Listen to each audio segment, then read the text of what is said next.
coming up on this edition of Southwest TV News.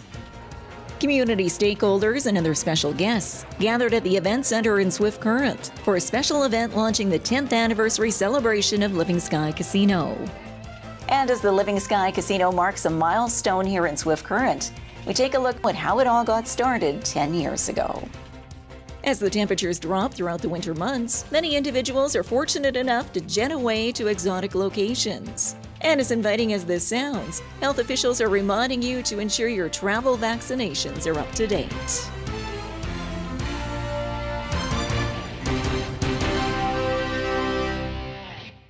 Thanks for joining us here today.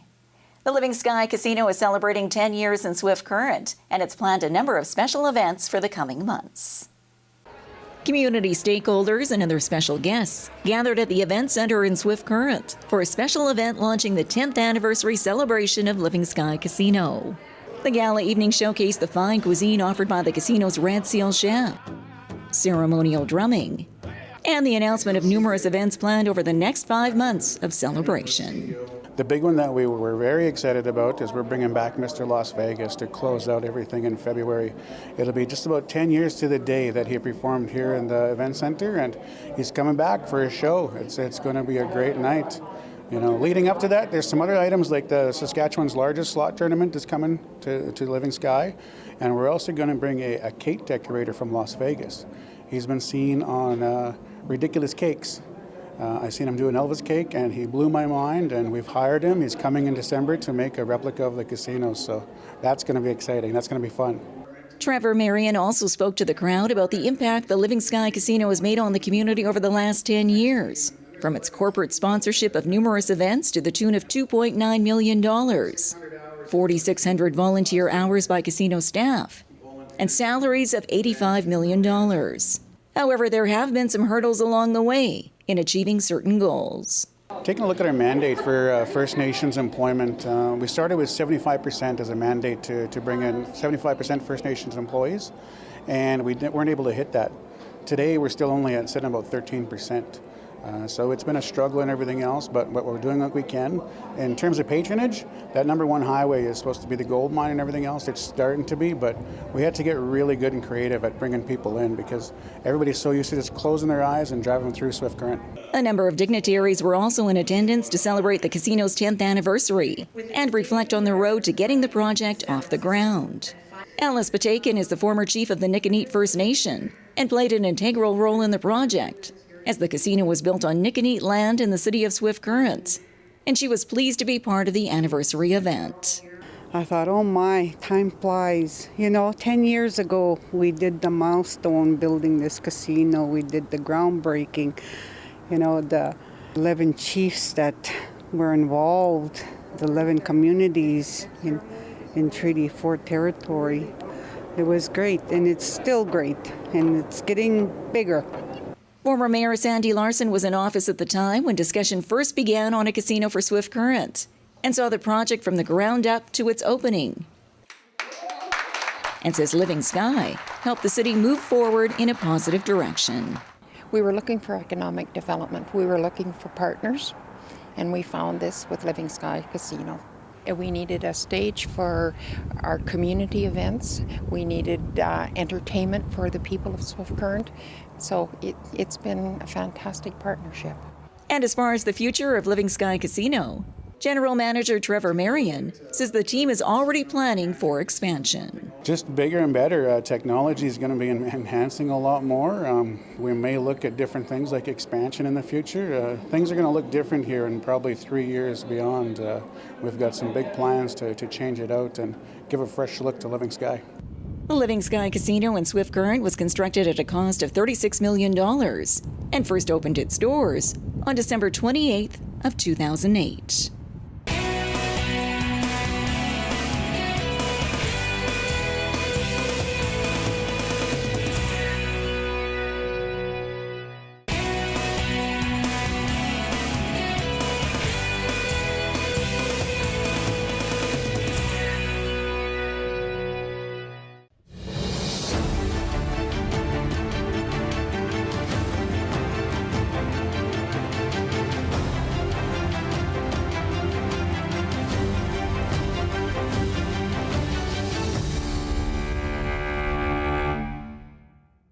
And as the Living Sky Casino marks a milestone here in Swift Current, we take a look back now at how it all got started 10 years ago. It may not look like much more than steel and concrete right now, but the Living Sky Casino is on the way to completion. This is the casino floor. Over 200 slot machines and 6 tables move in for the grand opening on December 28th. In the center of the circular room will be a large lighting fixture. The floor is honeycombed with power and computer plug-ins, so slots and tables can be rearranged at any time. The west side of the building houses the Performing Arts Theater.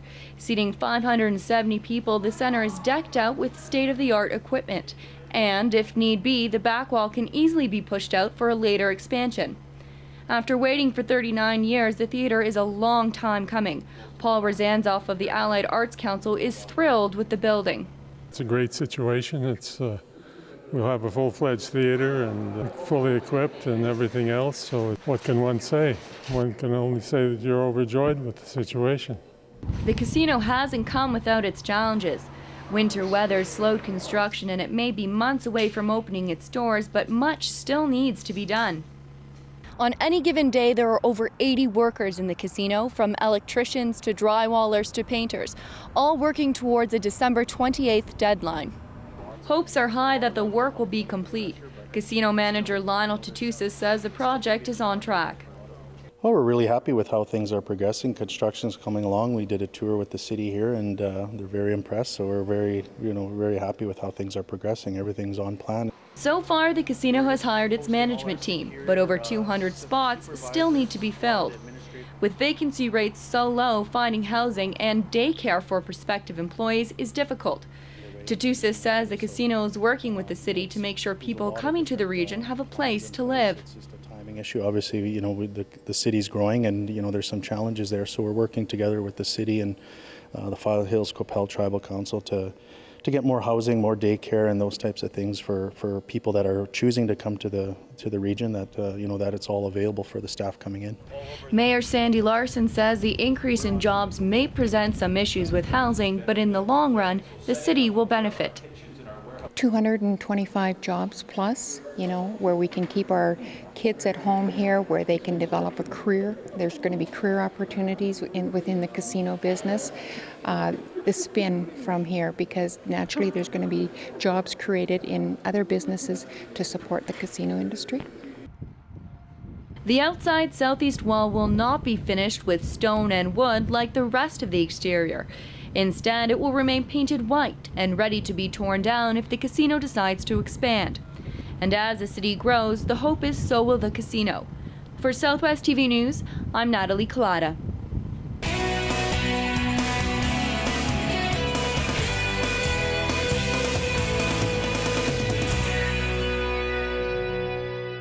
Whether you're staying close to home or traveling abroad, you're reminded to keep your vaccinations up to date. As the temperatures drop throughout the winter months, many individuals are fortunate enough to jet away to exotic locations. And as inviting as this sounds, health officials are reminding you to ensure your travel vaccinations are up to date. A lot of movement and changes in different diseases in different areas. For example, in the Dominican Republic, there's been an increase in malaria, and we've actually seen an increase in numbers this year of the people returning from the Dominican who actually did get malaria. So things like that, it's always important to know what medications you may need to take or what precautions you need to undertake when you're out in wherever you're going, at the same time keeping all your immunizations up to date. Therefore, by doing your homework in advance, you can ensure you have the proper vaccinations well before you board your flight. You can find out what vaccinations are required for various tourist destinations by contacting your local public health office or your pharmacist.